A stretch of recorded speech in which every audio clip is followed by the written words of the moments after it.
Right. So, welcome to Coffee with a Purpose, everyone, and in particular, welcome to Todd Gillenwater and Jeff Alderson, our town officials, chair of Fincom and town moderator, who, as is becoming a tradition now, are going to walk us through the fall town meeting warrant.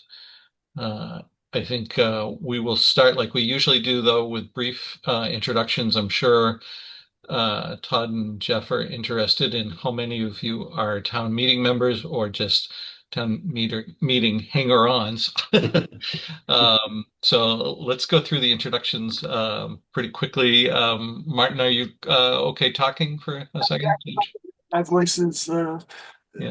between right now, and yeah, I'm Martin Kessel. I've been town meeting member since 2000, and I'm going to try to attend this upcoming meeting. I'm in recovery mode, so I'll probably be in the back, kind of hidden out in the back of town meeting, trying to get through each session. I may not make it through each session, but we'll see. Thanks, Martin. Glad you're here. Kathleen. Hi, good morning. I'm Kathleen Donovan. I'm a 35-year resident of Natick on the library's board of trustees. I have never been a town meeting member. My husband has been, but I do follow town meeting closely because obviously everything that's going on in the town affects the library, and we hope the library is contributing to everything that's going on in the town. Great. Thanks, Kathleen. Bill, you're on mute at the moment.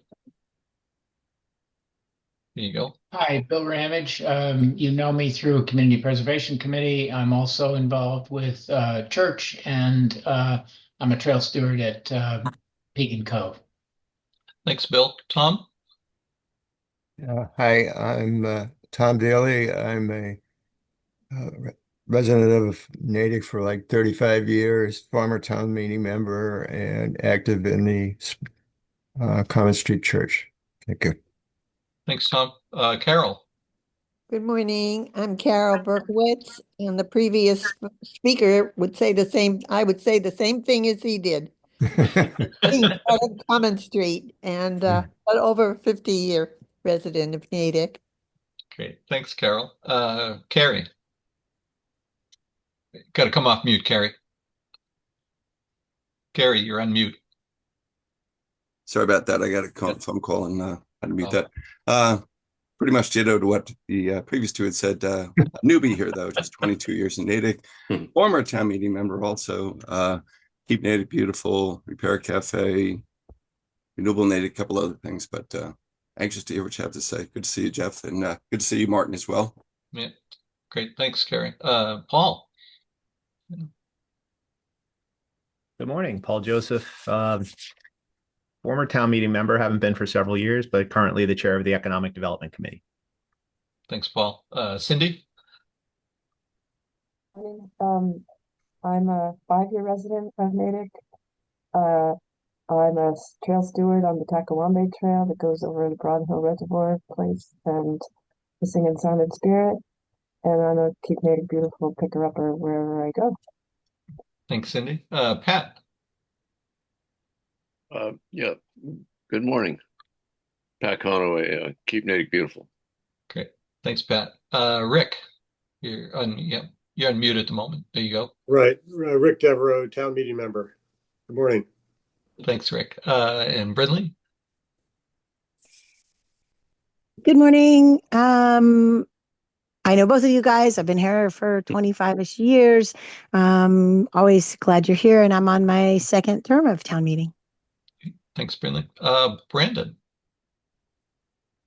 Hey, everyone. My name's Brandon Ward. I do community advocacy work for Family Promise Metro West, and I also serve on the city council in Framingham.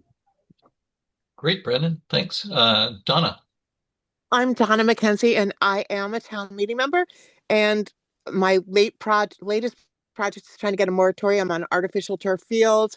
I'm trying to enjoy these gorgeous days right now and trying to not to get too old and crabby. Thanks. Sarah, introduce yourself before you run away. Yeah, I have to run. Our heat pump contractors are pulling up as we speak. Sarah Hanna, been a town meeting member, not quite as long as Martin. I think I was first elected in 2002. So anyway, certainly been active in that. Like Bill, I'm on the Community Preservation Committee, so that's my current thing. Right now we're calm, but earlier in the fall, super busy. So looking forward to hearing what you have to say in between contractors. Thanks. And Sally? Sally might be away from the computer. Sally, sister of Pat. All right. That's us. And Jeff and Todd, feel free to introduce yourselves and take it away. I know I've forgotten now which one of you is going to share the screen, but I know we're going to see some of the materials. Sure. I'll let Todd go introduce first, and then I'll share from my end. Okay, Todd Gillenwater. I've lived in Natick since the late 80s. Been a town meeting member since, it must be 15 years now. And I'm the current chair of the Natick Finance Committee. I serve on a couple of other boards, but we're here for Finance Committee stuff today. So, good morning. Great. And yeah, I guess I'll go. So I'm Jeff Alderson. I'm your town moderator. Elected just this past spring. I will say it's been a whirlwind.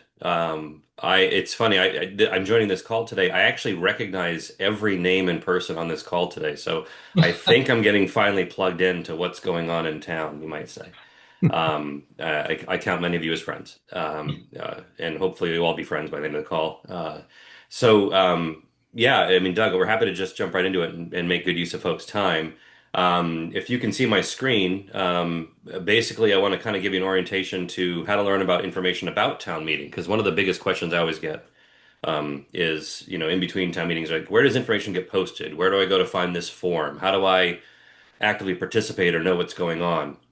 And one of the things that Todd and I talk about a lot is getting people well informed about what's coming in front of the Finance Committee, knowing when, articles are being heard, what night of town meeting an article might be heard. That's the most common question I get.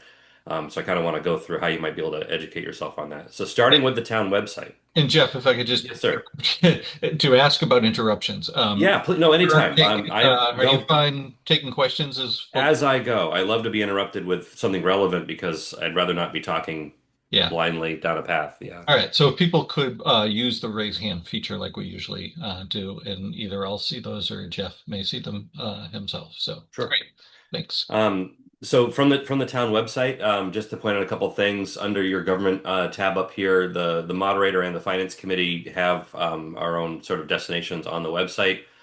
Just to show you under town meeting information, it's got general information about town meeting and upcoming events, meaning any sort of the calendar here is any event that's coming up. So there's another finance committee hearing next Tuesday about the remaining, I think, 3 articles we'll talk about that haven't been heard yet. And then you'll see the planned sessions for town meeting on the general calendar. On the left side, you'll see that there's a navigation item for each town meeting. So I'm just going to drill into the one we have for the fall 2025. Our first session of town meeting is going to be on Tuesday, the 21st at 7:30 p.m. at Kennedy Middle School. This page has all the information you might need to know about each night of town meeting. My practice is to update the content on this page every successive night. So it'll say session 1, session 2, what to expect, and then which articles we expect to hear in order at that night of town meeting. I want to point out, and we'll talk about this, is that the town meeting hears the articles in the order that they appear on the warrant, 1 through end. And unless a town meeting member moves to hear them out of order, that's the order we process them in. So, and then someone always asks, Jeff, how long does town meeting go every night? That's also at up to the pleasure of town meeting itself. Town meeting itself decides when to adjourn business each night. Typically, that's been around 10 p.m. ish. And last spring, we got through all the content in about 4 meetings, I think. And this fall, I'm hoping we do shorter, and I'll explain a couple things we're going to do why that might be shorter. As you scroll the page, I just want to call out things to be aware of.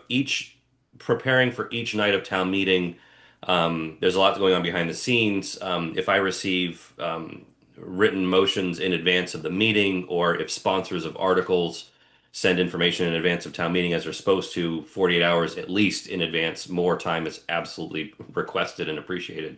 We'll post that information here under the related documents, sponsor presentations, and motions and amendments, just to keep the page organized. As of right now, the only thing that's posted is sort of the background information, and just yesterday I've written a letter to town meeting members that will be included in the recommendation book about what I'm looking forward to at this instance of town meeting.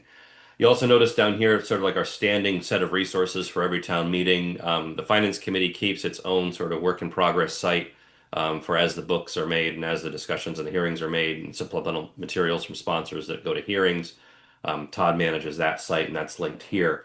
We're about ready to kick off recordings of what we call primer videos, where each sponsor of each article comes to Natick Pegasus, and I interview them in sort of a podcast style approach. And it's usually each sponsor, it's usually about 10, 15 minutes or less, where we go through all the articles, and through the magic of editing and television, they're posted to the website. Randy Brewer at Natick Pegasus is a great ally in getting that done.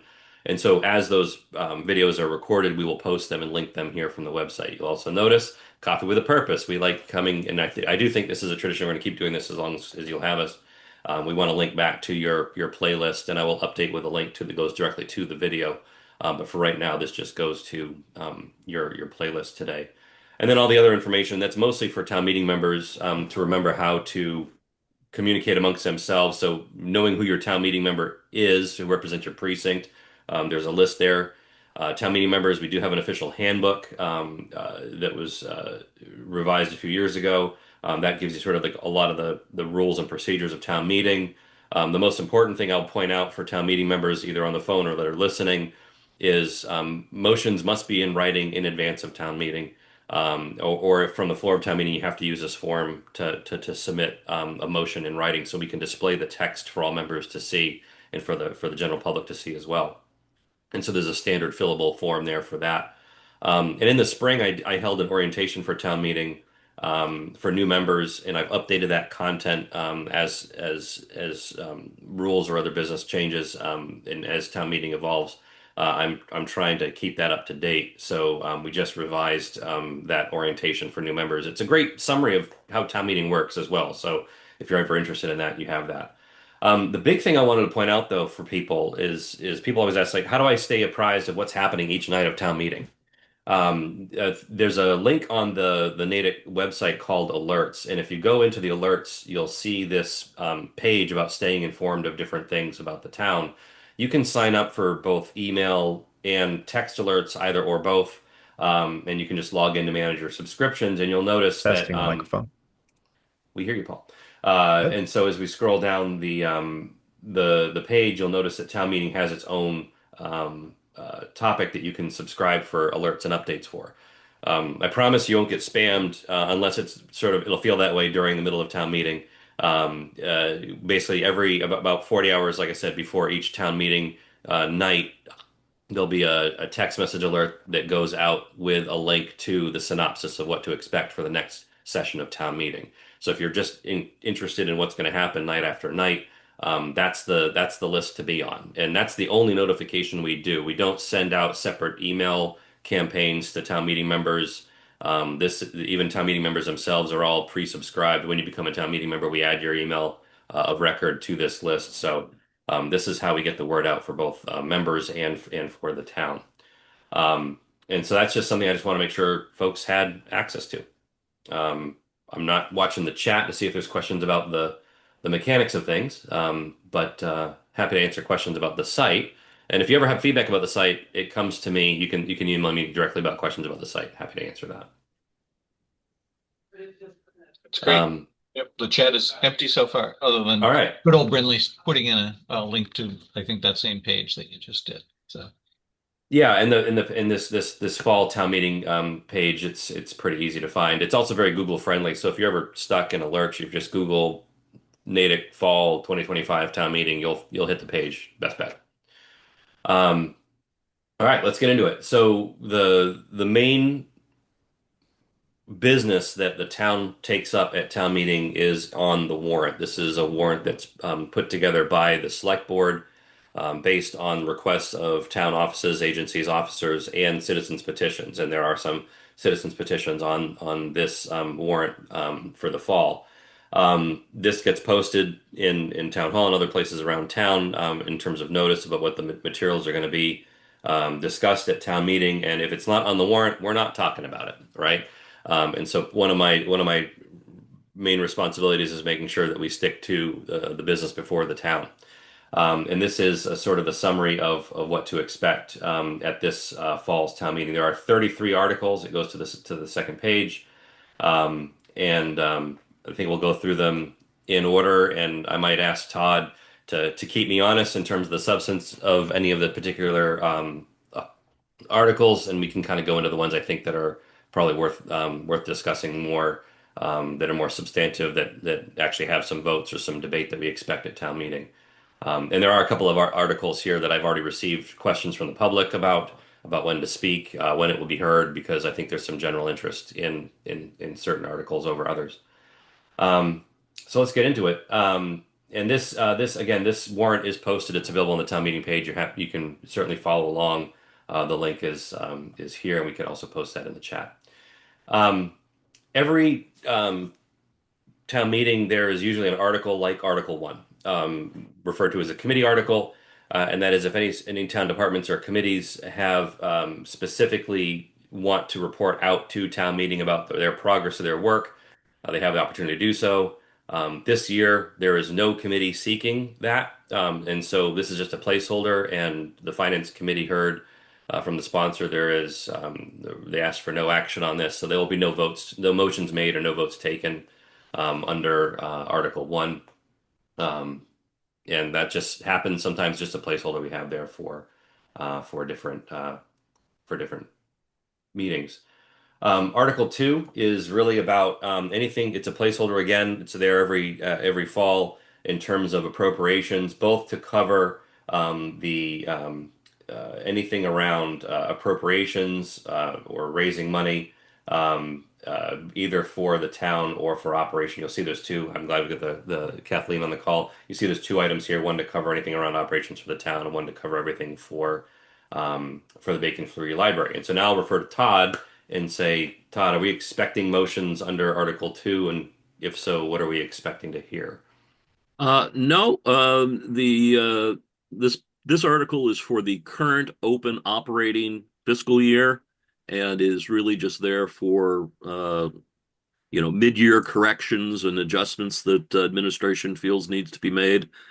They've made no request, and FinCom voted unanimously for no action. All right. I'm going to pause here and mention something about the no action articles in group. You might recall if you are a watcher, I forget how Doug described it, a follower, acolyte, I don't know what the word is, of town meeting. If you're following town meeting, you might realize that in the spring, we did not use what's referred to as a consent agenda, where the town meeting votes on a slate of motions in one fell swoop, and it knocks out business.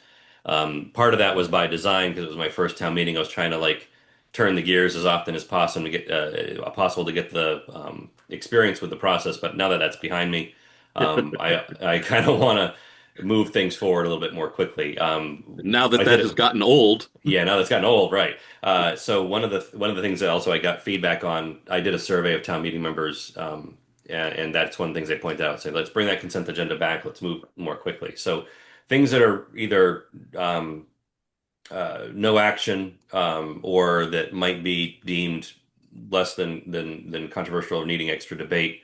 I'm going to be talking with the Finance Committee Chair Todd, Town Council, and the Town Clerk to come up with a proposed consent agenda, and that we do plan to use that for the fall. So if anybody was really wondering about the parliamentarian work we're doing, we are going to do a consent agenda. And so if you hear no actions on these articles, it's likely a safe bet that'll be part of a consent agenda. Similarly, so moving on with Article 3, again, I'm looking for questions. I'm not seeing any yet, so we'll keep on going. Article 3 is one of those placeholders that if the town wants to rescind any authorization for any unissued debt, say we have a project, we think the project's going to be a certain amount, we don't spend those funds, or if the project never happens, there's an opportunity here to rescind that. In this case, again, Todd, I don't believe that there's any projects. There actually there was. There was one. Yeah, there was one, and just we're doing three, correct? Yes. Just let me pull up the. And I can jump over into that if you're No, I've got it here. Okay. There's a request to rescind the authorization for $680,000 of previous work that had been authorized related to building HVAC upgrades. It's being requested to be rescinded because the way the facilities and the administration is managing those particular types of project, they're being moved over to the capital plan. So this previous authorization is not necessary. So it's just a single item voted unanimously to recommend favorable action. Great. So, questions from Doug or Cindy? Mine. Thanks very much for talking about the consent agenda. That was actually what was mulling around in my mind as you were starting to walk through them. Can you explain or just briefly how town meeting members can question or say no, I think this item shouldn't be on the included in the consent agenda? Yeah, it's a good question. There's a process for that to ensure that if members do want to discuss and debate an article, they can. So the way the consent agenda works, first and foremost, a proposed consent agenda is published as part of the Finance Committee recommendation book.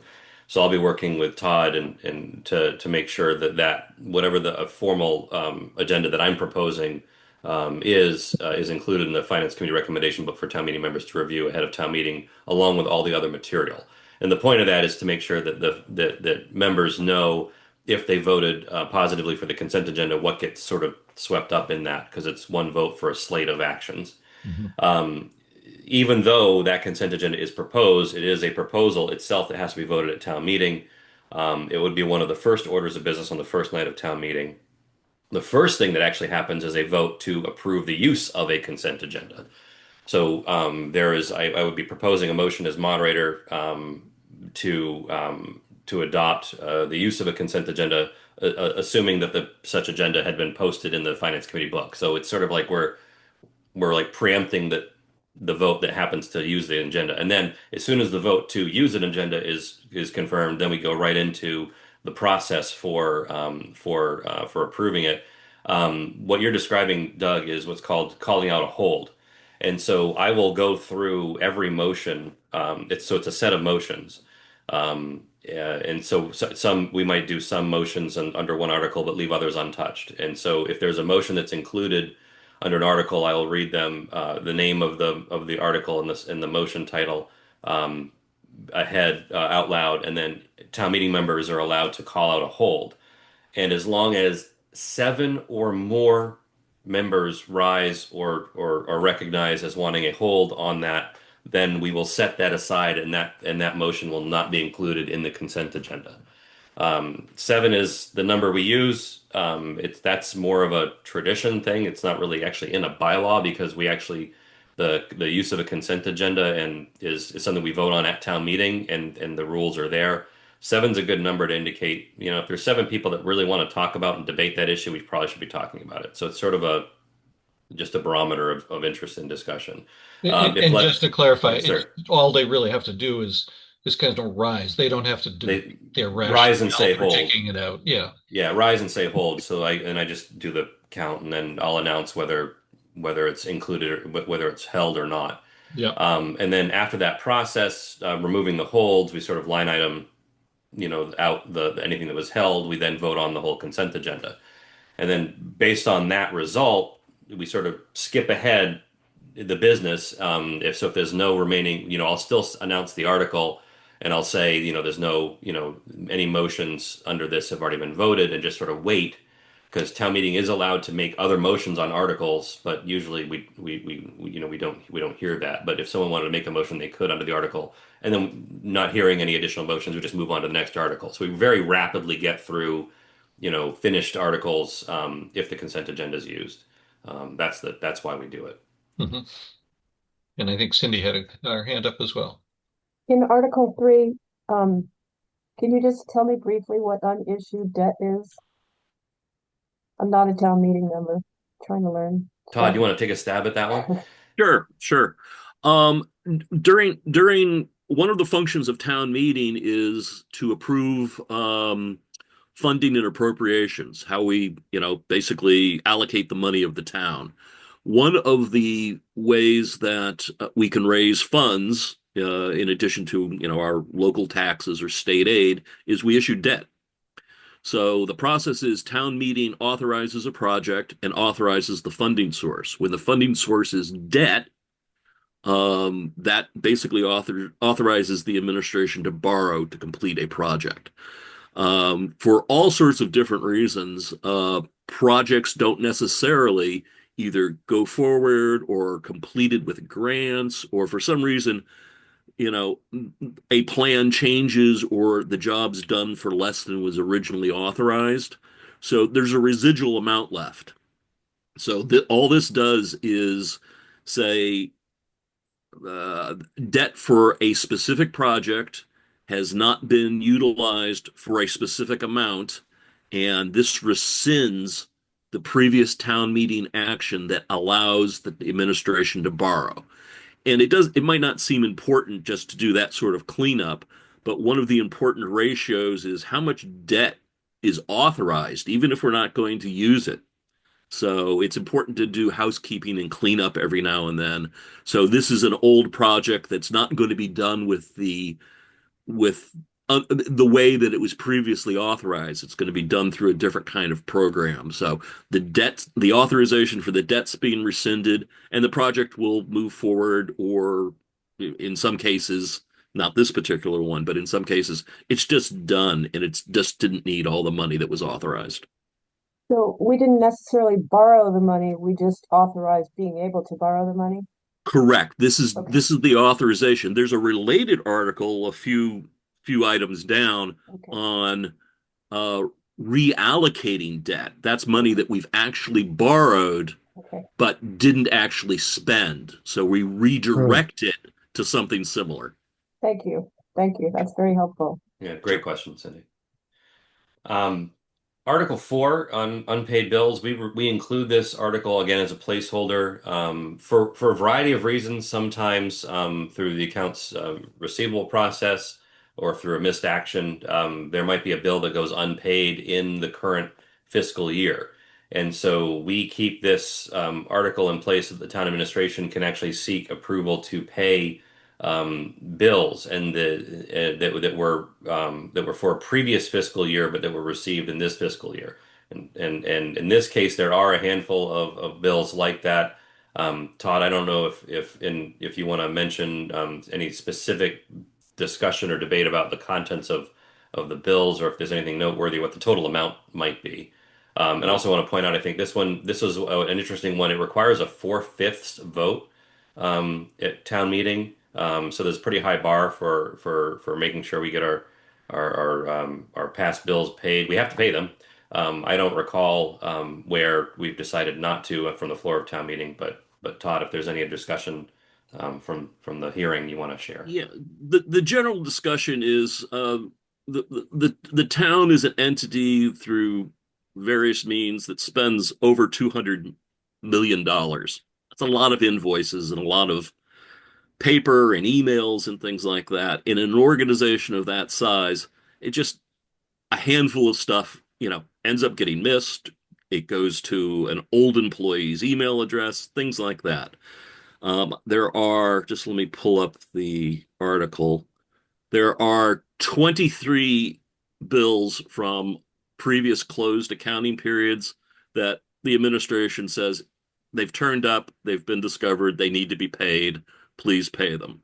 They total a little bit less than $60,000, and the vast majority of one of them, the vast majority is a single bill for about $34,000 for some software for the Public Works Department, Public Works and Facilities.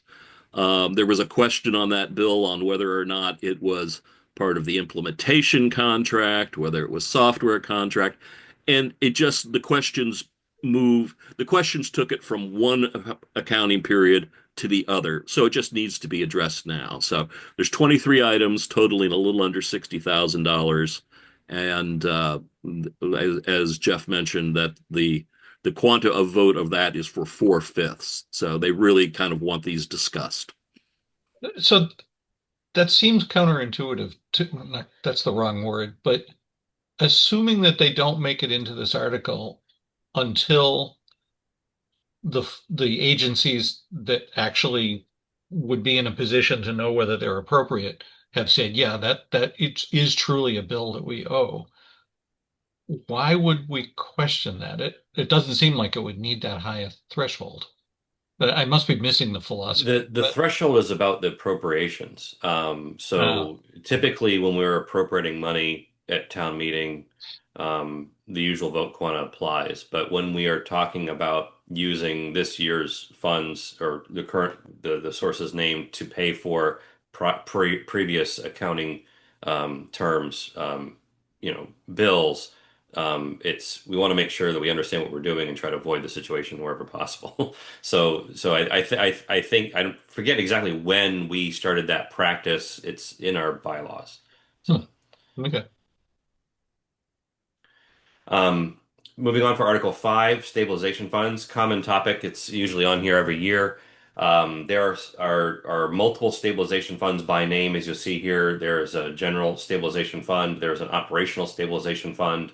There is something called the OPEB, which is sometimes related to benefits for employees. And this article is around, and also the capital stabilization fund. So there's actually 4 funds that are named here explicitly. And this article is usually on the warrant to allow town meeting to appropriate funds into the monies into those funds for those specific purposes.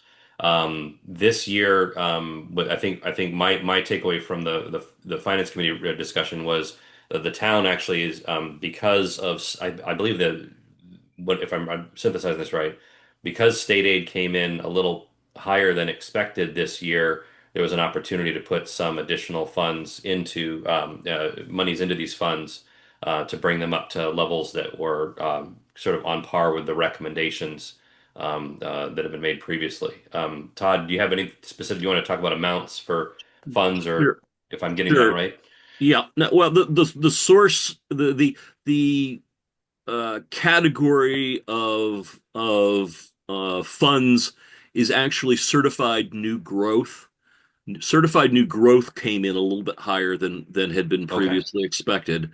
It's not absolutely positively certified yet, so there's a chance that there might be a change. But right now, the administration's requesting that $934,000 be transferred from new growth into 2 of our existing stabilization funds. It's about $400,000 into the operational rainy day stabilization fund, and then the remainder, $533,000 and some change, into the capital stabilization fund. So those numbers might get tweaked because between now and the beginning of town meeting, the number might come in slightly different, but right now that is the intent. Great. Thanks. Thomas has a question. Yeah. Go ahead, Tom. Please define for me what you mean by stabilization. Sure. Todd, you want to take a hack? Sure. It's essentially what you'd think of as it's an account that the town sets aside to accumulate funds for a defined purpose. The funds can be moved around for a different purpose, but the town has several stabilization funds. There's a capital stabilization funds where the town parks money for capital projects. There's an operational stabilization fund, which is sort of a savings account, as it were, set aside for economic downturns like happened during pandemics and things like that. So there's a couple of stabilization funds for different defined purposes. Now, town meeting can vote to move money around, including move them out of those dedicated accounts for a different purpose. But they're basically, if you think of them as just sort of you know, funds set aside sort of as a stabilization, or they're flagged for a particular type of program. And they would require an additional vote of town meeting to appropriate monies from those funds. And I believe the Quanta vote to do that is a 2/3 vote, if I'm Yeah, generally correct. speaking, it's a majority to put money in and Correct. 2/3 to take out. So there's a really nice safeguard in place to make sure that they're used for their intended purpose. That was a big topic of discussion in the spring town meeting, if you recall, about there were some proposals that did not pass about changing the character of some of the stabilization funds or the methods for putting monies in. So that's our current process. Going to move on. Article 6, cable access fund. This is the money that goes to pay for public access in the town. Our Natick Pegasus, you may recall, is our public access in the town. This is really about moving funds that come in from fees collected as part of cable bills into a fund that then gets dispersed to those entities. It's usually overwhelmingly passed each town meeting. Todd, I don't know if you recall what the number is that's under this for this town meeting. $310,059.98. There we go. Yeah, this is the often confusing 20 lines of detail that are on the back of your cable bill. There's a couple of, cryptic sounding things like local fee or license fee or things like that. The town licenses 3 cable companies. Part of that license deal is we work out a fee schedule for them to be able to get a license, and they basically charge the cable subscribers. So the town collects the money and twice a year turns it over to Pegasus. I see Brinley's got her hand up, and then I had a question as well about that. Brinley? Sure. I just, I guess I can, I wanted to point something out, and maybe I can just ask it as a question so you can point it out. I oftentimes when we're going through this stuff, the way we're looking currently on the screen at the Warren article, it's just literally the list of the Warren article as published. And I thought it would be good to let people know about being able to go to the Finance Committee website where it lists the annual town meetings, and that if you go into the agenda items for each of the things, you can find a link to the materials so that you can see the full pages of what was submitted if you have questions. Am I making sense in what I'm saying? Yes, to me, yeah. Yeah, I'm just sharing that there's that with a link to the pages so that you can actually see the specific materials that Brinley was talking about on the Finance Committee website. So if you're interested in watching the recording of the discussion or seeing the additional details that were shared, the agenda usually has a link to the actual motions that were presented by the sponsors and the specific detail. Right now, Todd is working with the Finance Committee to publish the recommendation book so that it can be mailed to town meeting members by the 14th, which is our legal requirement to do a certain number of days ahead of town meeting. And so once that recommendation book is finalized, actually the same day it goes to the printer, I think we'll be posting it to the website as well. So the additional details about the motions, the amounts, all that information will be shared. And I think we do have the ability to see the draft of those motions. If you're interested, I'm happy to bring those up and share those on the screen as well, if you have additional questions. Bill. My understanding is that the revenue from the cable companies has decreased in recent years and that Pegasus is struggling. Is that true? And are there any plans to address that? I think. Go ahead, Todd. I'm just in disclosure. I'm also a member of the Cable Advisory Board, and that's the group that negotiates the contracts and advises the select board because they're the actual contracting agency. I think most of us are passingly familiar with the fact that there's what's called cord cutting going on. People are the traditional business model of what cable television means is changing.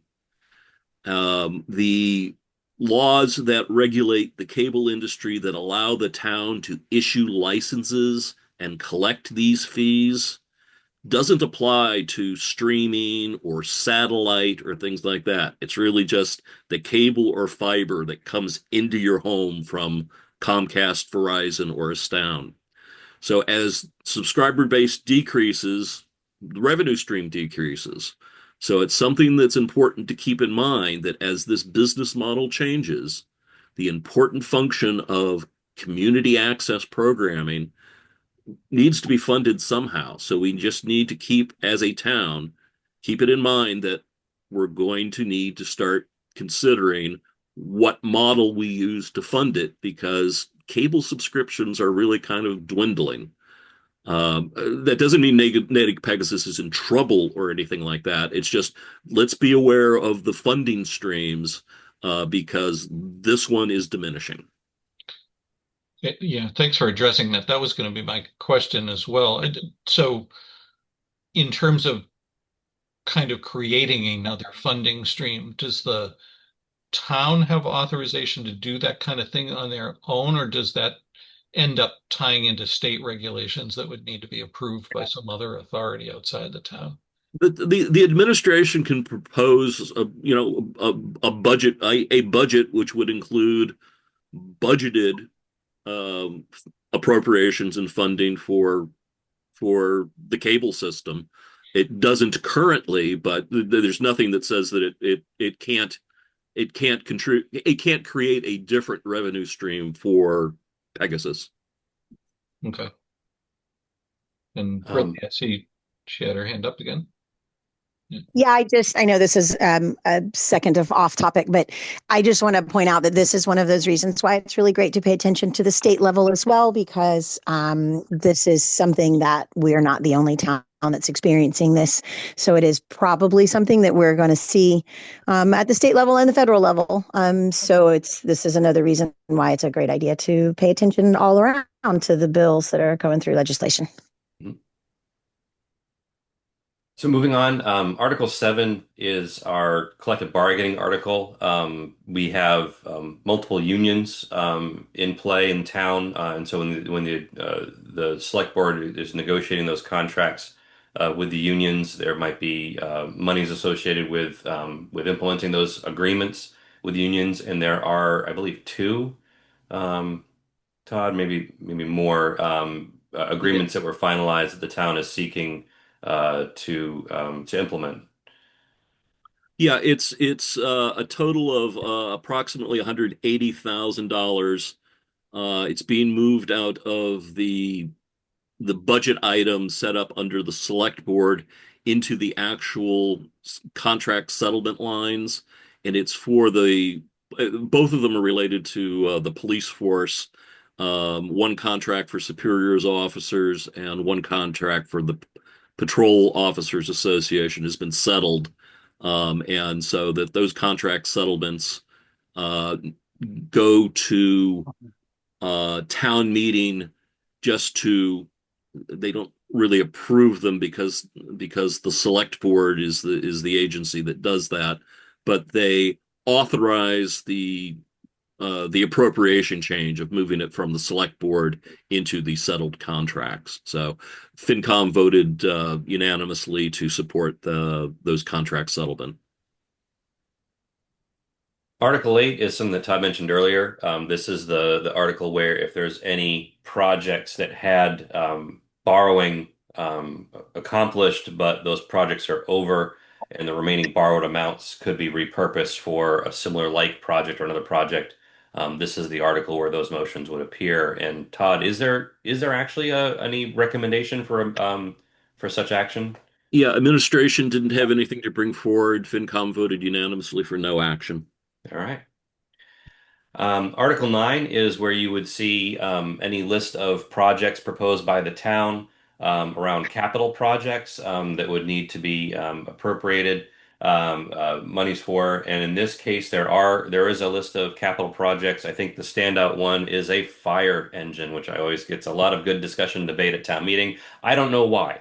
Town meeting members really seem to like to talk about fire trucks. Maybe it's just the boyhood childish things that we have in ourselves. But Todd, beyond the fire engine, do you want to summarize what we can expect for the projects and the amounts? Sure. Just let me pull that up. Okay. Um, there's two motions under this. There's the ever popular fire truck, another DPW truck, a multi-wheeled sander.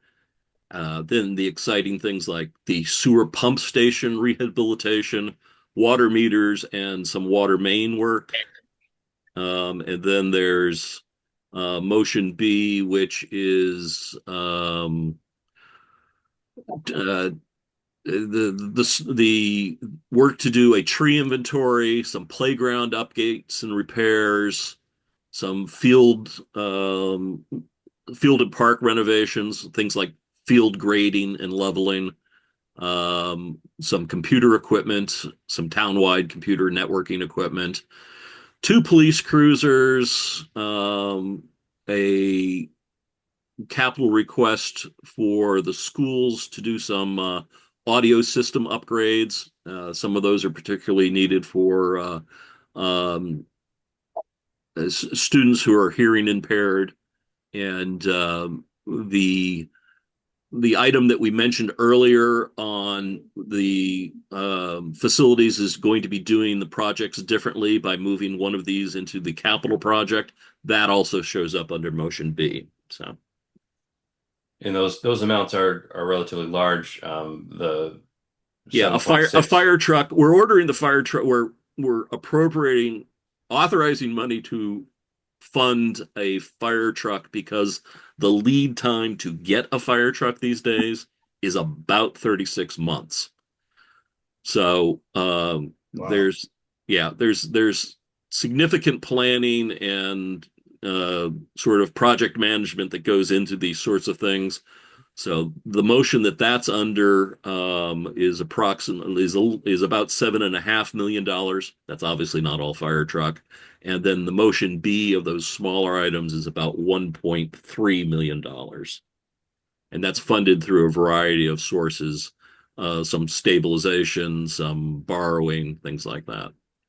I thought it was useful. This is when we start getting to line item discussions and details. I wanted to show you that this is what the members will have access to, and the town will have access to in the recommendation book when it's published online.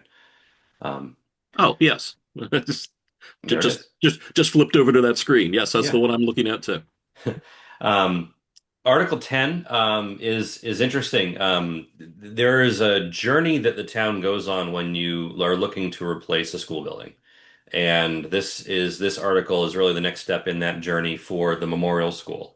So this is an article where the sponsor is the school committee, and they're seeking, I think, $2.6 million to move on to the next step, which is more of a planning and design for the new memorial school building as part of the MSBA process. And so we're expecting to hear a great presentation from the school committee at town meeting on this topic. There's a lot of detail here in their presentation. This is one of those where I would say if you really do have questions, they're great the school committee has been very receptive to answering questions. I do believe that the proposal was a unanimous favorable recommendation from the finance committee for this project. At that amount, Todd, is that correct? Yes, unanimous 13-0 for 2.6, and the source of funding from that is borrowing. Correct. So it's going to be a 2/3 vote at town meeting. Correct.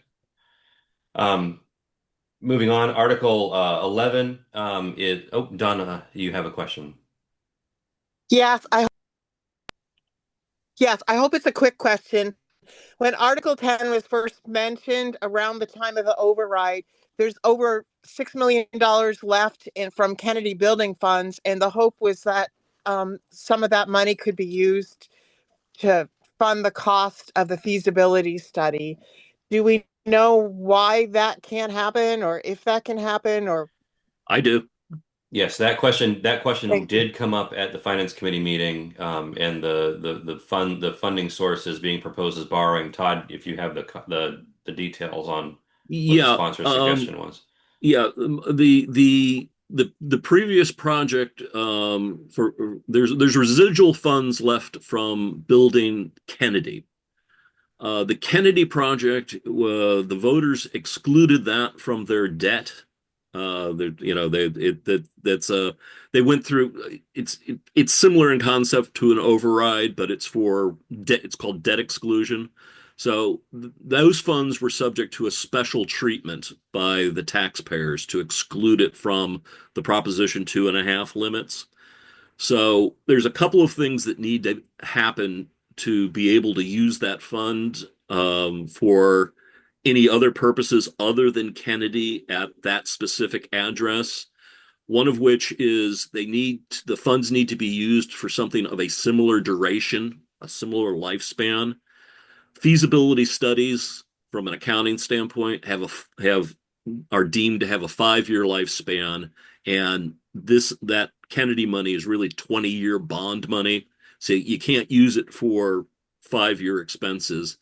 Also, since it's specially treated as excluded debt, either it needs to be unexcluded if it's going to be used for a non-excluded purpose. We haven't voted the town the voters haven't excluded the memorial replacement project, so it really can't be used. Excluded debt really can't be used for that either. So there's a couple of things working against using the Kennedy funds right at this point. So that's why it's proposed as we need to go find a different source, which is borrowing. Okay, thank you very much for that explanation. No problem. Article 11, sponsored by the select board. In our bylaws, there is a table of named committees to which the select board makes various appointments. And this is proposed by the select board as sort of a clerical cleaning up of that table so that the select board and everyone is under the same understanding of which committees the select board is legally required to make appointments to. I believe, Todd, that the motion raised under this was actually referred back to the sponsor. Is that correct from the last finance committee Yes, meeting? that's the current. Well, that's the FinCom's final recommendation is to refer this to sponsor. There were some of the entries in the table need further research and refinement and adjustment. So the sponsor might make corrections and propose it from the floor of town meeting, but right now FinCom just decided that it needed a little bit more work. Similarly, article. Real quick, sorry, question. Please. Back to 11. Is it changing the appointment, what they appoint, or just clarifying? I believe it's just the intent was just clarifying. There was nothing that's being proposed here that would say the select board would gain or lose any appointment abilities or powers. In fact, that was one of the flags that the finance committee discussion did raise to make sure that what was being listed, there were some clerical issues in terms of the specific state law or bylaw reference that gave the select board that appointment power. And they just want to make sure that those references were correct, and that the table was correct, and that's the most important thing. So, yeah, this is a table in the bylaws that, through various reasons, hasn't been maintained in several years. So they're trying to catch up and update all the cross references and things like that. It just needed a little bit more work. Thank you. Similarly, Article 12 is sponsored by the Select Board. It was meant to change the bylaw related to the Information Systems Advisory Board. So I would let Todd speak to this. I think the question was whether a separate board is required, or if there was a proposal to. I don't know if it was the proposal was to combine the actions of two boards because they are, for all intents and purposes, the people appointed to these boards are I think the discussion was they're sort of one and the same. And so it was a good discussion around whether two separate boards are required. But Todd, is there any other discussion from the Yeah, Finance Committee for that? yeah. It's right now. There's the town has an information systems advisory board, which I'm also a member of, that is specifically called for and required in the bylaws. There's various changes in tweet and the select board's the appointing authority. There's various changes to the charge and the composition and things like that that the select board would like to make. But since it's in the bylaws, that sort of thing, having to go to town meeting and everything just makes day-to-day management a little bit difficult. So they're not planning on eliminating the board. They just want to pull it out of the bylaws so that they can more directly manage things like, it's co-appointed with the cable advisory board and things like that, just tweaking and tuning. And some of the concerns at the FinCom meeting was I've been trying to book an appointment for a pedicure and a manicure. So one of the questions is that, well, if we eliminate the absolute requirement of it because it's in the bylaws, it's an important board, it's an important function. What are the assurances that the appointing authority will really continue to appoint? So the committee recommended that it go back for additional considerations. So moving ahead, Article 13, sponsored by the Select Board. This actually applies to, I believe, the town clerk's office. So if you're looking in the Mass General Law, you read this, you would say, well, it really is about indicating that certain days are considered holidays, like a Saturday being the holiday for the town hall and town offices. This is specifically being brought up by the town clerk, Andrew Gabriel, because specifically around keeping town hall open, particularly the clerk's office open on the Saturday before elections. This is something that's currently without change is required, and I believe he recounted that in the past election, one citizen availed themselves of coming in for services on that day. It's really by adopting this, it allows that Saturday before the election to be called a holiday, and therefore the town clerk's office does not need to staff the building for citizens to do voter registration things that day. There was discussion in the Finance Committee about alternate methods of accessing those resources, or whether it's voter registration.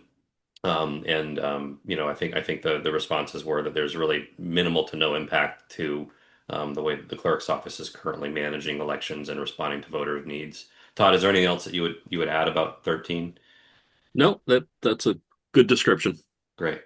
Article 14, also from the Select Board, also by way of the town clerk's office. Currently, the fees for dog licensing and kennels are stated to be set by the clerk's office. This is an amendment proposed to make it so that those fees are actually set by the Select Board, like other fees that the Select Board has purview to set.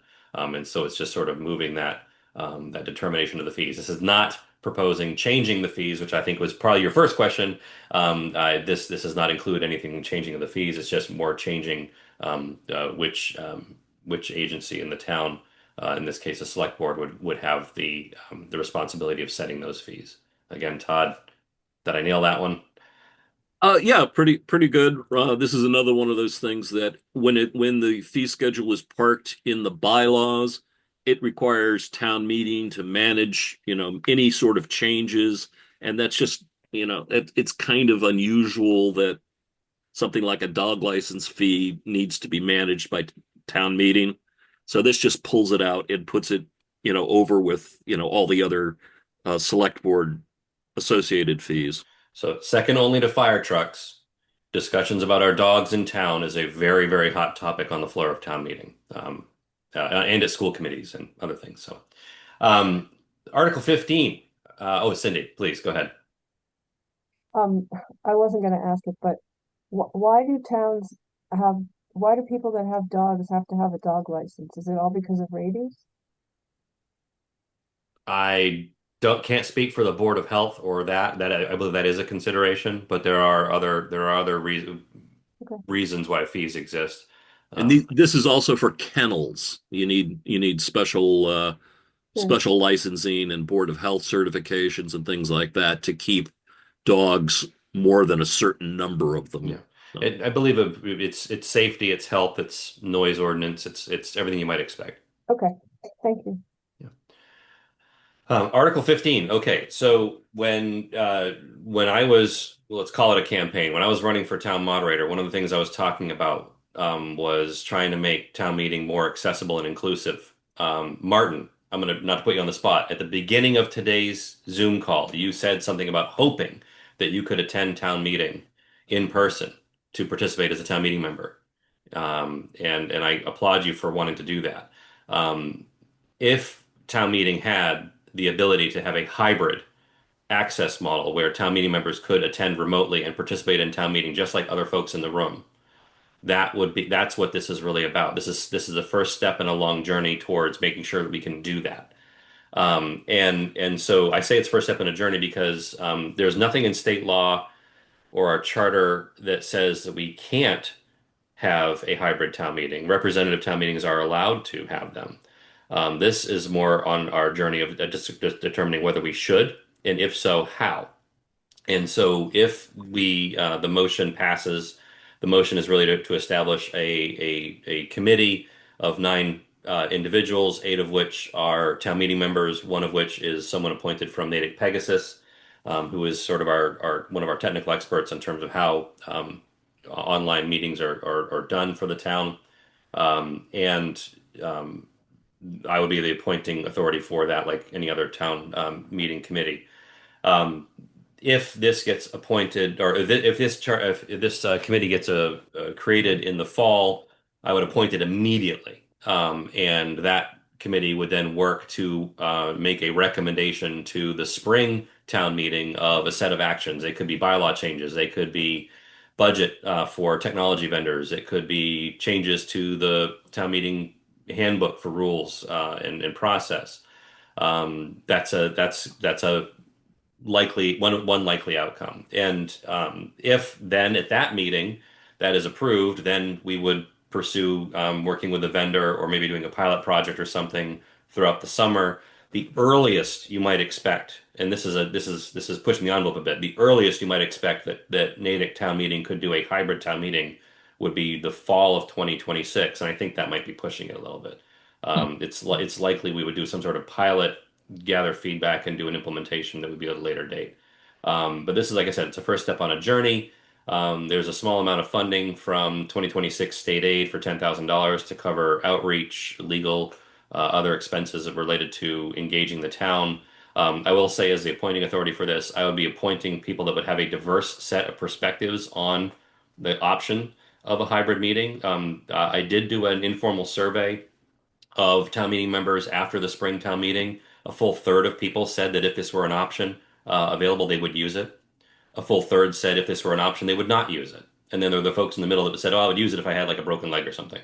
And so I think it's a great option to have out there, also particularly for folks that are maybe younger with kids that are context switching between work and family and town commitments and want to participate. So Doug, you have your hand up. Happy to answer questions. Yeah, I had two questions about this. One, you said that, if it gets approved by town meeting, you'd appoint the committee immediately. The first question is just kind of the appointment process where, town meeting members would have to exhibit some interest. You'd have to make some selections. Just how much time does that typically take, or would you see it taking in this case? And then the other question goes back to another comment you made, I think at the outset, saying that there was nothing from the state that prohibits this. Is that like 100% true? I mean, can the town do it however it decides it wants to, or does some aspect of this have to get approved again by a higher level or not? Good question. So the first is for appointing to the committee, weeks, not months, possibly days after town meeting concludes, at a minimum 7 days after, because of any vote of town meeting doesn't go into effect until 7 days after town meeting concludes. So that's your earliest outset. What I would say is when I did that informal survey in the spring, I also included a question of town meeting members if they're interested in volunteering for such a committee, would they be interested?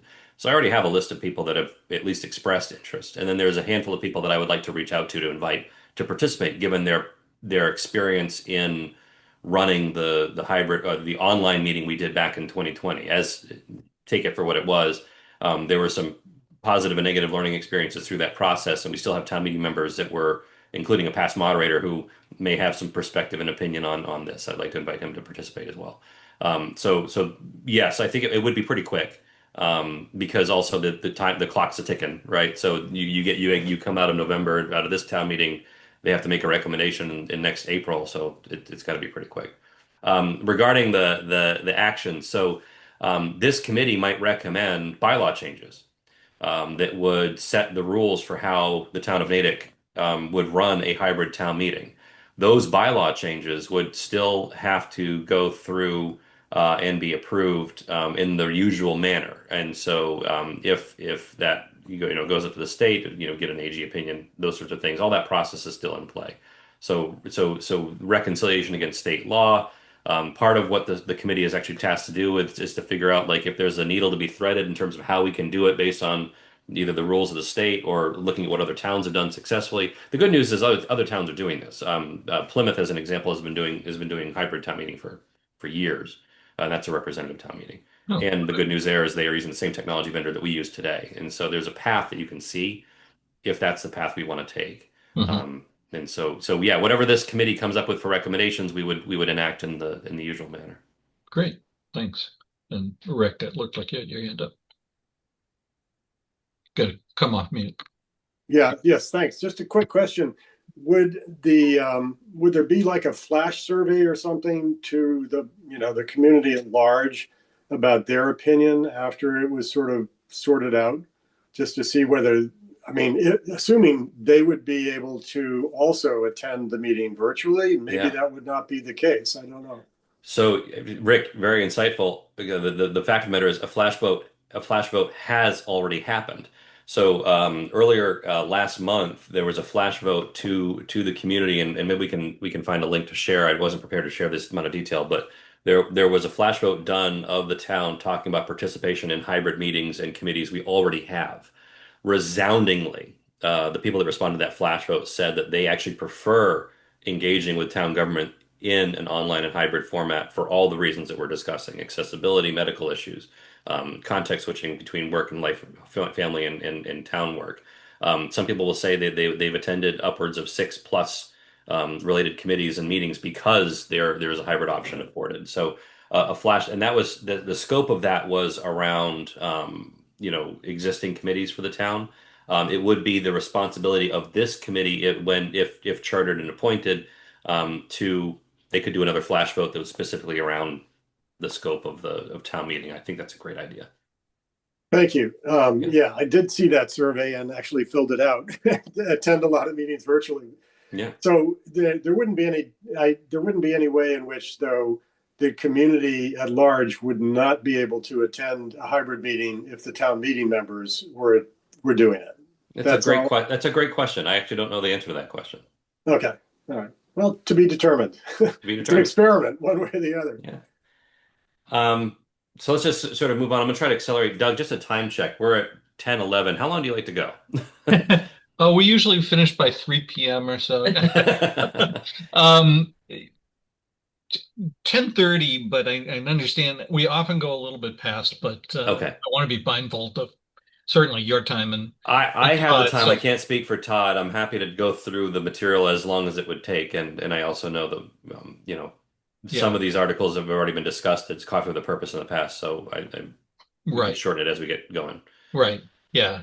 I would say try to all right. accelerate a bit, and we'll try to hold on some of our. All right. So let's going. So here's a place to accelerate. There are 3 articles, 16, 17, and 18, which are pretty pro forma, which is street acceptance. So there are certain streets on a street acceptance plan for the town, which are currently not accepted, meaning the town does not support or maintain those streets, or there's certain limitations in terms of town services being used on those streets. These are three separate proposals for three separate locations to accept those streets and make them part of the town's plan for acceptance. I think these come up occasionally. There's a process by which we're working through the town's acceptance plan. I don't know, Todd, if there's anything worth even discussing in terms of the FinCom discussions for all the three of these. Just really quick, number 18 is for Bowden Lane. The town actually owns Bowden Lane. This was put on as a placeholder because the state, as part of the bridge replacement, needs to come up with documentation that satisfies the state powers for the bridge replacements and things like that. It seems to be taken care of in a different way, so this is actually a request for no action. They don't need to do it this way. So that's the only thing. We do own Bowden Lane. Article 19 is establishing a new revolving fund specifically for land disturbance and stormwater management. I think the motion here talks about the rules of the fund, the source of funds that might go in. Todd, is there anything specific talking about in terms of the sponsor? I know this comes from the Conservation Commission, but is there any indication about amounts that they're looking for targeting funding? And this is not actually putting money. Is this putting money in as well as establishing it, or just creating the fund? Yeah, this is just establishing the fund in order to be able to use funds which are charged and collected to developers and other people working under the stormwater management bylaw. It needs to go into a segregated fund. To date, the town's collected about $170,000. It's not transferring any money this time, but look forward to a funding transfer appropriation next season. Cindy, you have a question? Land disturbance, is that just development? Or is that the town has a land disturbance and stormwater management bylaw that seeks to control and manage and monitor development and mitigation and application money is collected under that. And this is just a way of putting it all in a single account that can be managed. Thank you. So the next set of articles, I think it's 20 through, oh goodness, 26 are zoning related. And what I would say is there's a lot of technical detail that tends to come through most zoning articles. For these, I would say it's really great if people click through to the Finance Committee website, look at the materials that are posted by Planning Board, by the Director of Economic Development, Amanda Loomis, and others in support of the motions being made here. There's a lot of technical detail. This is area when you're a town meeting member, one of the things I would say is the more if someone says, hey, where should I really focus my attention in the book prior to town meeting? It's the zoning detail. Sometimes they're relatively complicated. There's a lot of red line changes of existing zoning.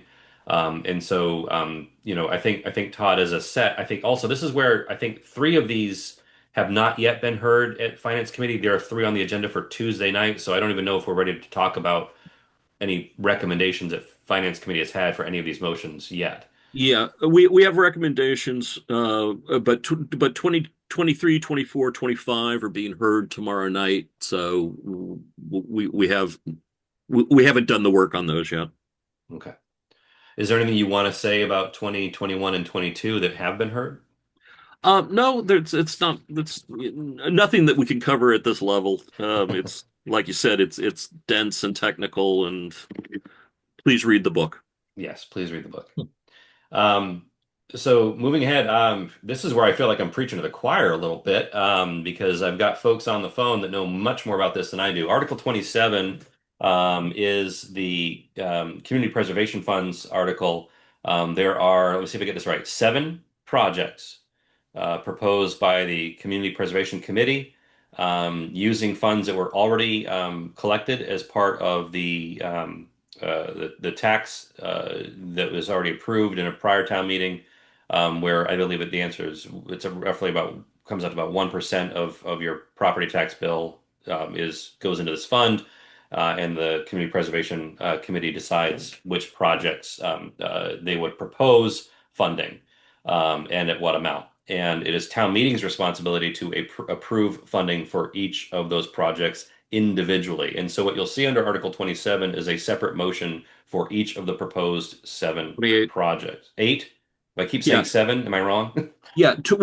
Sorry, I didn't mean to interrupt, but that's okay. Please. Yeah. 27 is was an article that the sponsors and town council and community and economic development decided really wasn't necessary, that they could accomplish what they wanted under 28.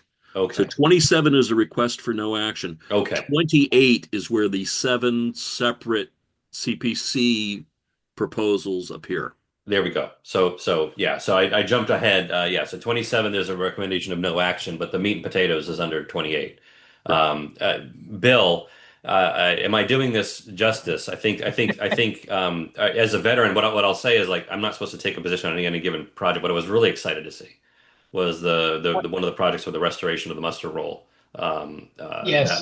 That was brilliant. And so that's just one example of a smaller amount project. There's also larger amounts, I think. What I'll point out there is a moderator who has to keep a good debate at the floor of town meeting. I've had a lot of people ask whether when the projects under Article 28 are going to be heard, because there's a lot of interest in, particularly in the project related to am I getting it right? The Auburn Street location. Yep.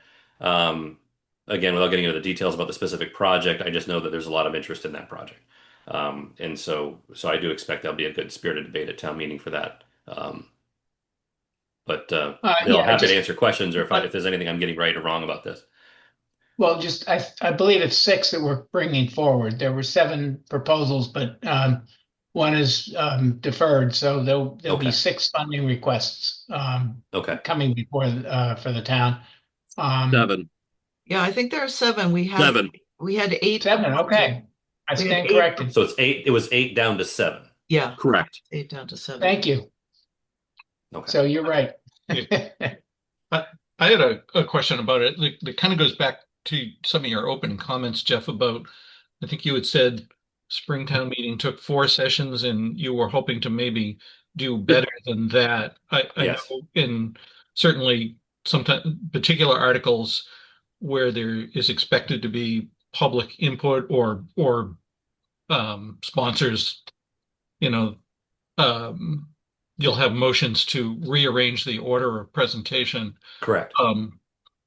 How soon do you think you might be getting to these articles? It's a great question.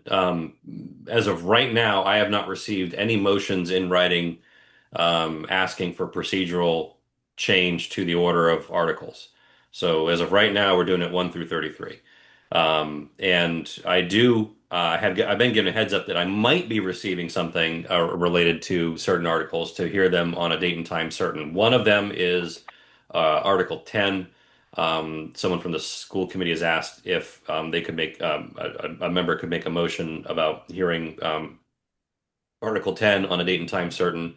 And then there was a question about the project for Auburn Street under Article 28 to be able to be heard at a date and time certain. And I also believe Article 33, when we eventually get there, very similar request.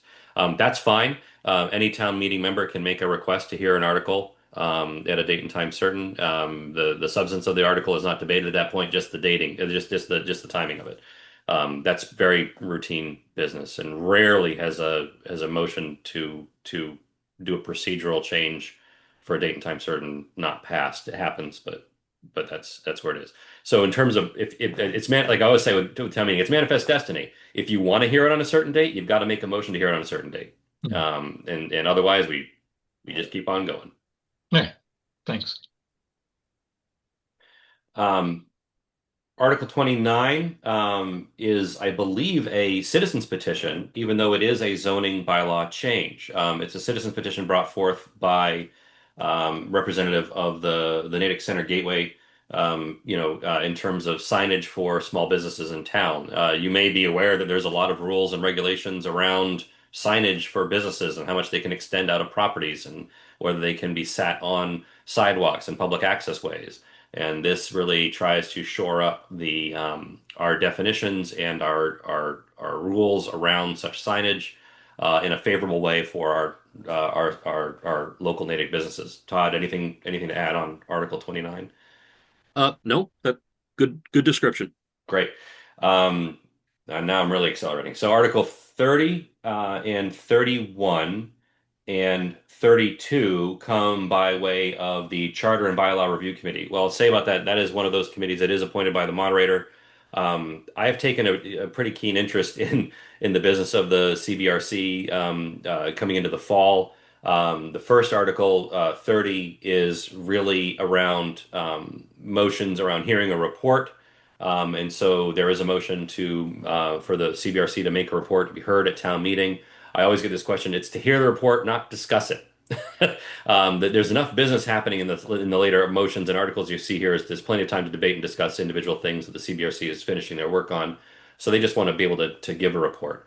They are not seeking an extension to their term. So as of the Cinderella Pumpkin happens right at the end of town meeting in the fall, the CBRC is dissolved at that point. And then they're not seeking any additional funds. In fact, they might be returning funds based on the balance for their work. So that's Article 30. It's just the logistics of the meeting. We're just going to hear the report if the motion passes. Article 31 is the remaining business that the CBRC has in terms of bylaw change recommendations. And there are a handful of proposals from the CBRC. Both of these these changes here, and don't be too confused about the articles. This is actually referring to our bylaw locations. Both of these were held over business from the spring. In the spring, the Finance Committee recommended referral to the sponsor to sort of finish the job in terms of some clerical or other definitional changes to these two items, and they are being brought back to town meeting for action. Todd, do you want to speak to the substance of either or both of the motions under Article 31? Just briefly, the first section is about some changes necessary to the exciting world of underground tank certification and management and approval and things like that. The Board of Health has requested to be able to manage and certify underground propane tank placements and things like that. So that's really pretty much it. And then there's the second part, which received some additional attention, was there's a proposal by the CBRC to establish the ability for all sorts of different boards and committees to avail themselves of mandatorily appointed specialty zoning legal counsel. That would be in addition to our current town council system. And that received robust discussion, and I suspect that it will also receive robust discussion at town meeting. Was there a recommendation from the Finance Committee on that motion? I believe it was referral, but just hold on one second and I'll pull it up. 32. Yeah, as of right now, I'm not clear as to whether the CBRC is going to be making a motion from the floor of town meeting for favorable action on that motion related to the zoning council. It could happen. And so I think we're sort of speculating as to whether discussion will happen on the floor of town meeting. If CBRC does not move a favorable action on that motion, then there will not be that type of discussion. Right. Article A, the one I mentioned about underground tank management and certification and things like that, that received a unanimous favorable action. Article B, which is the Special Town Council for Zoning and Planning, received no recommendation from the Finance Committee. Okay. And then moving right along, another one near and dear to my heart. And I did ask in sort of the last bit of business that the CBRC should consider as the appointing authority. I asked them if they could take up this business. You may let's see if I've got it. I don't have it. I'm shocked I don't have it in arm's length. I usually have it right here in my hand. I have my copy of Town Meeting Time because that's what every moderator is supposed to do. Don't report me. And so Town Meeting Time is sort of the book that we use in terms of running town meeting. It's sort of like our version of Rules of Order. We do not use Robert Rules of Order. We use Town Meeting Time. There's guidance and procedures and process that we use. Our bylaws today make an explicit reference to the third edition of Town Meeting Time. That edition was published over 20 years ago. A new edition of Town Meeting Time, edition 4, was published last fall. Unfortunately, even though I have wanted to, we as Town Meeting cannot adopt or use the rules under Town Meeting Time 4 because of that pointer to the explicit third edition. So what I asked the CBRC to do was to review Town Meeting Time 4 as it relates to Town Meeting Time 3 and identify anything that would be any sort of procedural changes or anything that might be in conflict or would need to be reconciled with our bylaws. And so you'll notice that there'll be some motions made under Article 32 related to some minor bylaw changes to reinforce our traditional procedures used at town meeting. Let me give you a concrete example. It is by tradition that when members make motions from the floor of town meeting, there is a move, someone moves the motion and then someone seconds the motion. Did you know the second is not required? It is, and so we traditionally have always requested a second because there's something to be said about if someone moves a motion and then you hear crickets, you sort of expect that there's not really a lot of passion for that position. And so out of tradition, we've always required a second motion. It's the moderator's prerogative. And so to keep that in place, there's a bylaw proposed change here to actually codify that we require a second for motions at town meeting. So it's things like that that we want to make sure that we hone up. And there's a couple of other minor bylaw changes proposed that things that we might be losing or changing as we move from town meeting time 3 to the 4th edition, just to make sure that our bylaws keep the traditional elements in place that we've come to expect. I'm excited about town meeting time 4 because going back to Article 15, it actually has some really interesting rules and procedures about how to run a hybrid town meeting. And so by adopting town meeting time 4, I'm really excited to be able to actually look at that from both the point of accessibility, inclusion, other things. There's also recommendations for standards for having an accessible town meeting with respect to Americans with Disabilities Act and how you're doing projection and how people can hear and participate in town meetings. So I'm very excited about that.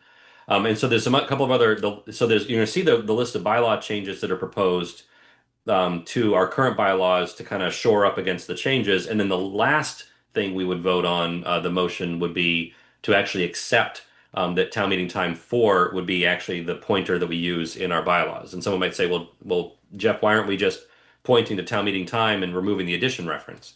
That was discussed, and the point of that is by pointing to the 4th edition only, if, say, in the future the 5th edition were to come up, it would cause us to do this process again intentionally.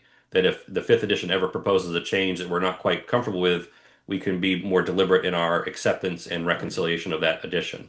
And so that's something to point out there. And then there's a lot of materials that actually even had them linked here in the warrant.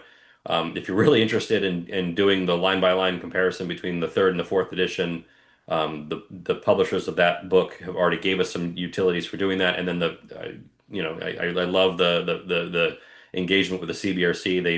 They acquired the 4th edition. They went through the detail. They did the analysis.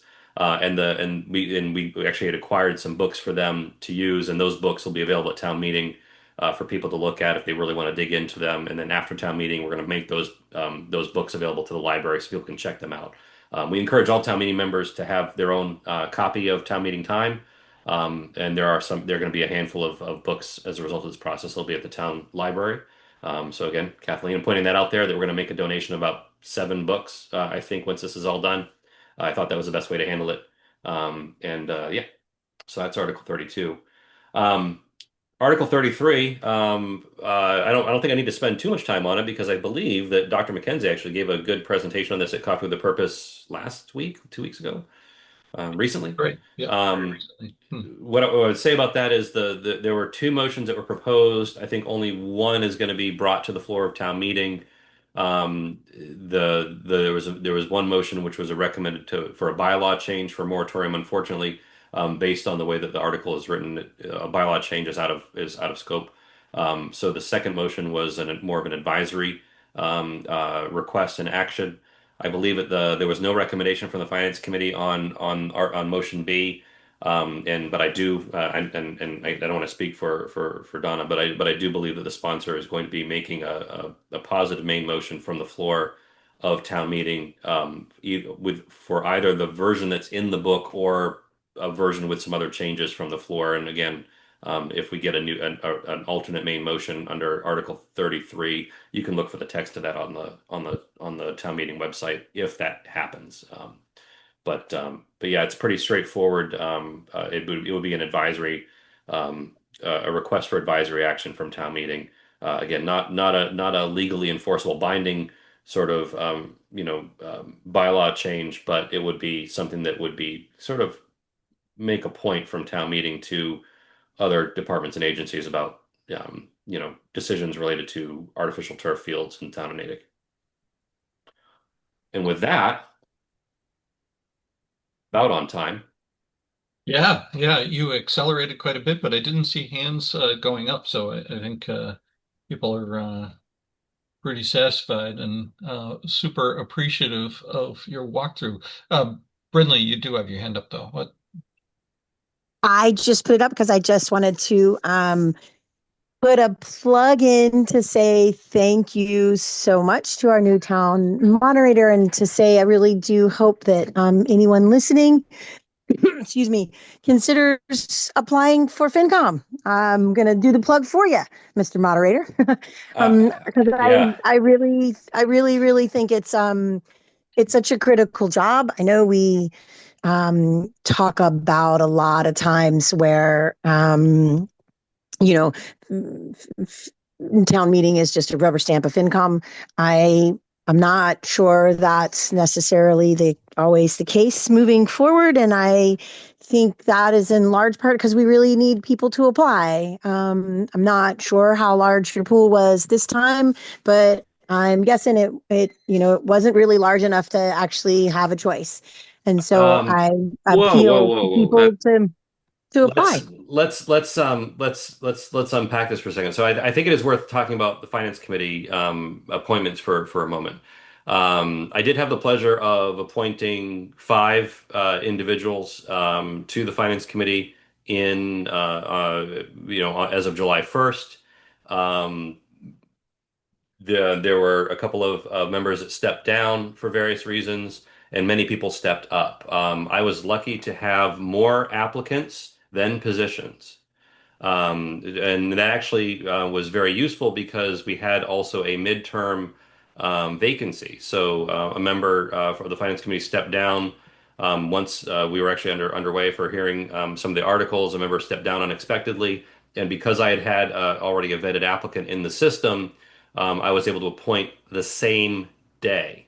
Okay, and so we did not want to have any gaps in membership for the Finance Committee. What I would say is, as of right now, yes, the applicant pool is exhausted. And so what I would say is, and Brinley's right, it's important to have applicants in the queue and not just be worrying about this come June of next year, because midterm vacancies do arise. And so I'm sharing my screen again because on the Finance Committee website, you'll see a big old apply button. Click it. If you're a resident of Natick, you don't have to be a town meeting member. If you're a resident of Natick, you can apply for the Finance Committee. You can apply for any standing committee for the town. If you're interested in who's currently serving, you can view the member roster or the job description here. And I would actually value having applicants in the queue. I interview every applicant, whether you've served on the Finance Committee or not. Equally, I met with everyone that was up for reappointment as much as I met with new applicants. to make sure that that everyone understood the responsibilities of the job, and was lucky enough to make some great appointments this year. And we introduced 2 new members, introduced 3 seating members. Am I getting this right? Yeah, and then we had one appointment changed midterm. So please do apply if you're interested in serving on the finance committee. Todd, Rick, did you you have a want to question? add anything to anything Jeff said? Or Yeah, Todd, please. Yeah, just on the only other requirement other than being a resident is you need to be a registered voter. So that answers things like citizenship questions and things like that. But that's pretty much it. And we always welcome participation from members of the public, and always looking for new interested members of the finance committee. great, thank you. Can I add one? Can I add one more to that? Just one other thing, since we were talking so much about hybrid, I just want to say that FinCom actually does an amazing job of hybrid meetings, and so you shouldn't let not being able to be there in person not be a deterrent from not applying, because they run incredible hybrid meetings, and so you can actually participate hybrid, and it doesn't seem to be a problem. I watch many of them, and it seems to run really well. Todd runs a great meeting. I've actually learned how to run a good meeting from watching Todd do his art. So, that's awesome. Let's take Rick's question. Can I just ask a quick question on while the recording is going? I just want to go back to Todd quickly and see if I understood what you said about the Kennedy funds and the restrictions on them. Do the restrictions apply to place of use like Kennedy, or duration of use, or is it both? Or when the town voted to exclude the Kennedy project from its Proposition 2.5 debt limitations, the ballot question specifically mentioned the Kennedy project and the address on Mill Street. The address is less important than the duration of the money, and I believe that's all 20-year bonded money. So we need to find projects to spend that money on of a similar duration, which is, 20 years is, buildings and building additions and things that have long lifespans. It's not a fire truck. Doesn't have a 20-year lifespan. It's not a feasibility study, which from an accounting standpoint has a 5-year lifespan. Then there's one other complication in addition to matching the duration, is the whole concept of that was specially treated by the voters as excluded debt. So either it needs to go to another excluded debt project, generally things like big buildings, or it needs to the assessing and administration, the assessing department and administration needs to pull it out of the excluded debt calculations when they do set the tax rate every year. So there's additional hoops that need to be jumped through. But right now, the biggest hurdle is you got to find something of a similar duration to spend the money on. So if the memorial project gets to the point that we're actually building a building, we could use it at that point if when is another debt exclusion? Yes, a 20-year, assuming memorial will have a very, very long lifespan, the memorial replacement will have a long lifespan. That would get over that hurdle, and the administration could propose to town meeting to redirect that money to a different project. Good. Bill, I see your hand up. I do also want to be mindful of Todd and Jeff's time. So let's take your question or comment, and then we can bring things to a close. Bill, you got to come off mute.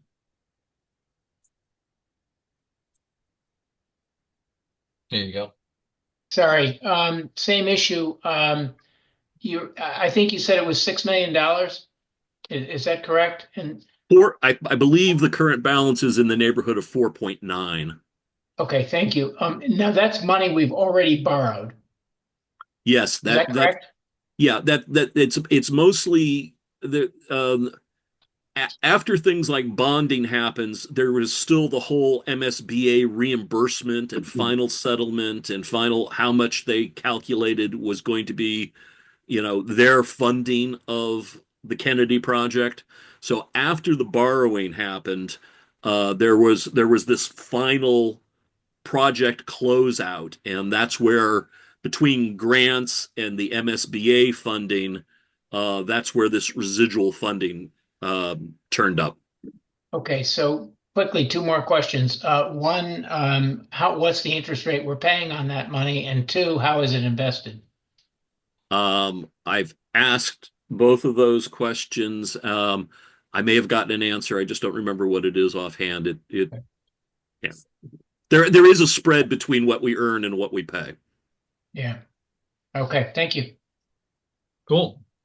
All right. Well, again, I want to thank both Todd and Jeff not only for spending time with us today, but the uncountable hours of work that they do on behalf of the town. That being said, I do want to echo the suggestion to volunteer for finance committee or honestly any other town committee. There's plenty of work to go around. We're going to stay focused on fall town meeting over our next couple sessions next week. Hopefully people, maybe other than Jeff and Todd, will have an opportunity to enjoy the long weekend, and so we won't be meeting. But the following Monday, we'll have our usual internal Coffee with a Purpose discussion on any and all related to the town meeting, and then the following one will be focusing on the CPC specifics. So Doug, if I could just plug, when you have that meeting, it would be great if you could also showcase the town meeting website by that point. At that point, 2 weeks from today, there should be a lot more detail to consider on the webpage. Sure. Yeah. Oh, for sure. It'll be in the links for sure. Yep. Right. Yeah. And I want to continue to thank Brinley for always providing lots of links during the session. I've finally figured out now how to easily include those in the description of each video, so they become available pretty much as soon as the video is up. And thanks also both Todd and Jeff for putting a link and mention to Coffee with Purpose on your sites. I think that's particularly helpful as well. So. With that, enjoy the week, enjoy the long weekend, and we will see you on Coffee with a Purpose in 2 weeks. Can I just make one quick week plug? Sure. So tomorrow, in addition to being the last FinCom meeting, tomorrow is also your opportunity to participate in the Johnson Property Workshop from the Select Board. I'm going to mention it every time because I really feel like we all talk about wanting our voices to be heard. This is our opportunity to have our voices heard. It is only in person. If you don't go, you don't get to participate. You can always email the select board with your thoughts, but going in person is the way to have your voice heard in the moment. When everything is created, it's going to be at Kennedy School. The doors are open at 5:30 for 30 minutes of pizza and beverages and socializing and chatting, and then there'll be breakout rooms, and then the last hour everyone will come together to have some more conversation. So it is, the actual meeting part is from 6 to 9. Again, it's at Kennedy. I really do think that this is what is going to lead them to where they think the biggest potentials are for what to do with the property. So I do think this is critical. If you want to participate, please come join us. Yeah, thanks for bringing visibility to that, Brinley. I'm going to turn the recording off at this point, and yeah, it usually is our custom to kind of just go into other timely public announcements. Yeah, go ahead, Donna. Just a quick reminder that we're doing a public forum on Article 33, temporary moratorium on artificial turf fields, on October 16th, Thursday, from 7 to 8:30 at the First Congregational Church with cider and donuts. Please come if you're able. We'd love to hear your comments, thoughts, questions. Thank you. Great. Thanks for that, Donna.